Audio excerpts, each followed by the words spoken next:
Welcome back to Battleship Cove. I'm here today, Tom Lowney, GM1 retired, with Paul Scaroni, and we're here on the Joseph P. Kennedy Jr. to take you on a tour of space restoration. The spaces are going to be a continuous battle on the ship to keep, upkeep, restore, but the restoration is the first step.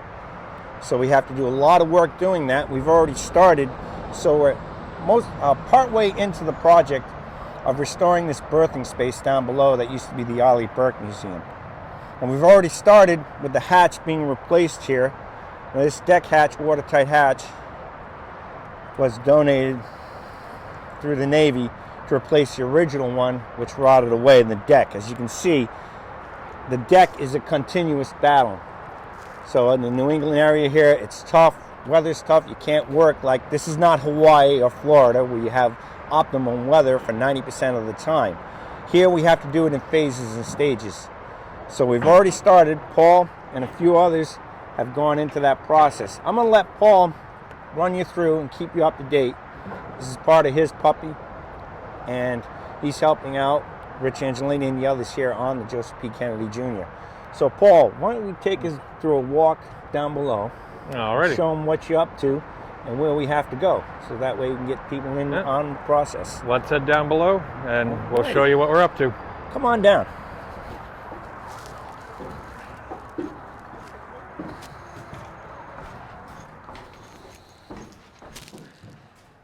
Alrighty, so we're back down in the Burke exhibit where we were in the last video. It's obviously a little messier than we left it the last time, but we've been emptying out the lower decks and getting all this equipment ready to go onto the battleship.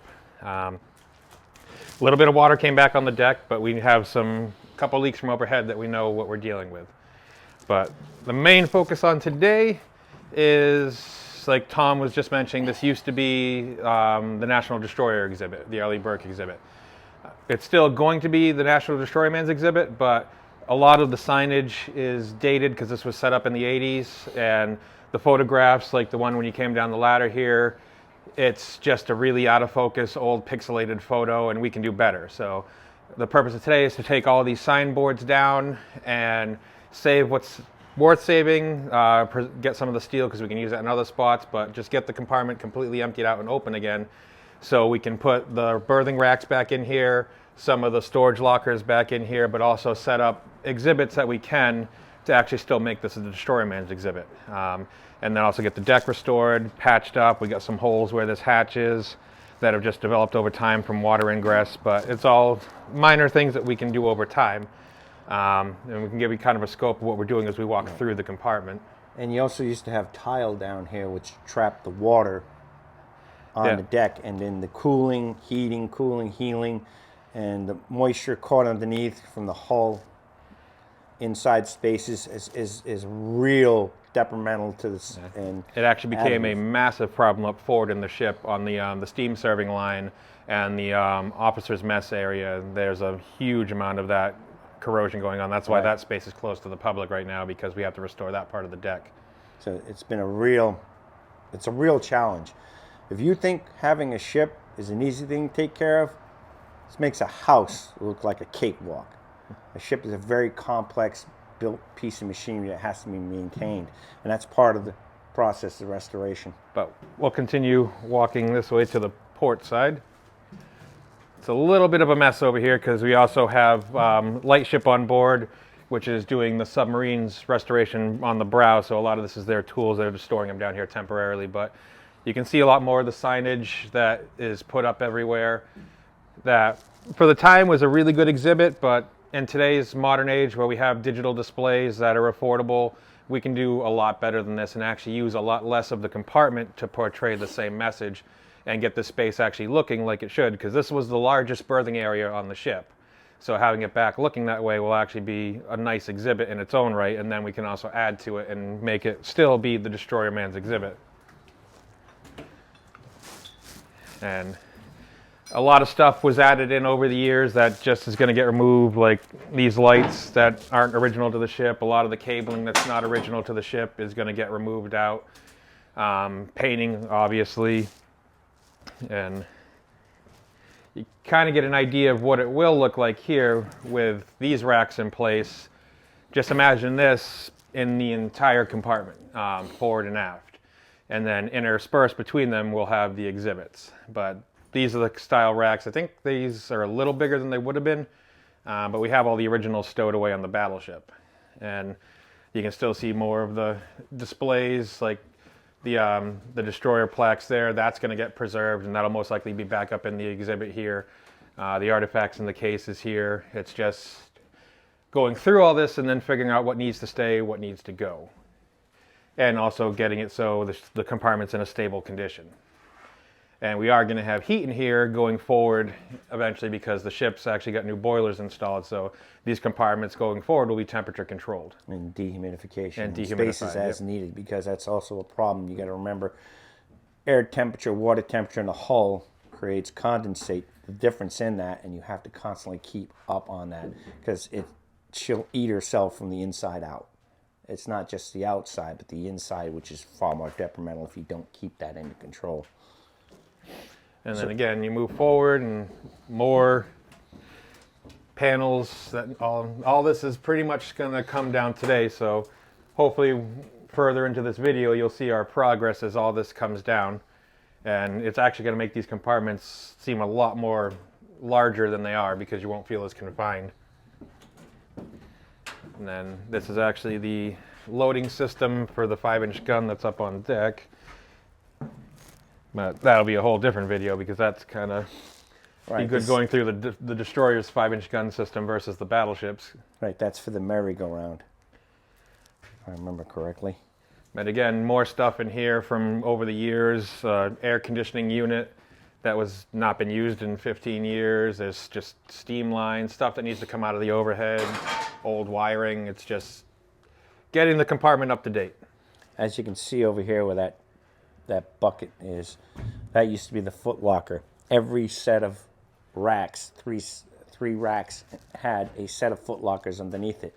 That was used as a piping, plumbing area, since that one was isolated because of the transformer that was on deck. They left it there, but picture those all the way around in this whole area, and that was taken out. Now we have to look at possibly putting them back in as well. On the same topic of the foot locker, luckily when they took them out, they left the outline as to where they go, and we actually had the discussion, me and Rich and one of the welders that we have on our crew here, and we are going to try to refabricate those going back down because we actually still have the outline and the template for what they are, and on the opposite side we still have a complete foot locker intact that we can use the template off of.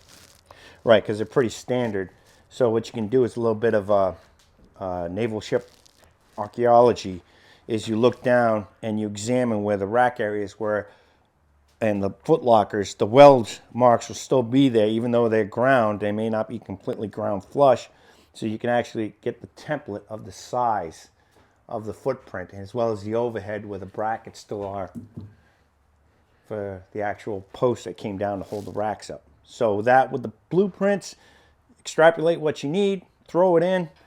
It's never a precise game with ship fitting, give and takes and tolerances, so we can get it pretty much back to exactly what she was as GP. But this gets you a basic idea of what this compartment looks like now. So we're going to get to work. We're going to have some footage of us working on this compartment throughout the day today. And then we'll revisit at the end of the video. We'll show you the progress that's happened. And we'll show you basically how we get this compartment looking like it should again.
welcome back, and thank you. You've seen what we've been up to and what little steps we have to do. Paul is taking the team. He's going on. Every little bit helps, and every journey of 1,000 miles by one footstep. So every simple step to get this done is a continuous battle. And we'd like to thank Paul and other volunteers who step up and jump into these projects, because shipyard projects would take contractors thousands and thousands of dollars.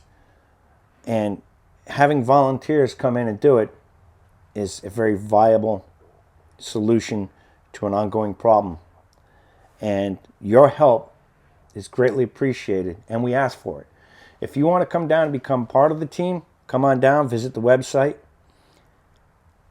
click through, and step into the volunteer world. Help us out here, preserve your fleet. That's part of our ongoing job, as well as like, share, and subscribe to the channel so we can keep you updated and preserve the fleet for everyone. As volunteering down here is huge. It's pretty much 80% of the work we get done in this facility is volunteer efforts. Staff gets a lot of the maintenance done, but all the works on these ships are pretty much under volunteer efforts with guidance from people like Chris, Rich Angelini, and some of the staffs that basically give us the jobs that we need to do. But we need more people. There's never enough. We need welders. We need people that are qualified with electricians, plumbers, because we're getting steam back on these ships again. It's just any task you think, even clerical things. If you can't come down and you can donate monetarily, basically anything helps get us these ships where they need to be, because it's a massive uphill battle. And we're intentionally showing these spaces the way they are because it's not the prettiest looking right now. No. It's been neglected over the years, but we're reversing it, and it's going to look worse before it looks better. But it's going in the right direction, and we're going to get the Kennedy and all the other ships back to where they need to be and going in the right direction again. And with your help, we'll get to that goal. So each ship is we have to rotate through different ships and different parts at different times, because we don't have the state or federal budgets to just tackle a problem like Texas has. Texas problems were massive, but she's been able to secure funding, budgets, contractors as a statewide effort. We try to do that as much as possible. We're not at a critical point Texas is, but to help stop that from happening here, we have to take the baby steps and do the job, and that's where volunteers come in, and always need them. But it's not always the fun and games you think it is. It's never a simple task. But we take the bull by the horns, and we're here to keep these ships alive and well. And no, we're not getting steam back up to get underway. That's not happening. We get steam for heat. Different story, but stay tuned. We'll give you more information on that as it comes along. Thank you, Paul. Good luck. Keep going with the effort. And again, if you like what you see, subscribe, help out, donate, or volunteer. Check into seeing it. See if it's right for you and if you can help us, and we'd appreciate your help. I'm Paul Scalabroni. I'm Tom Lowney, gunner's mate retired. Thank you. See you next time.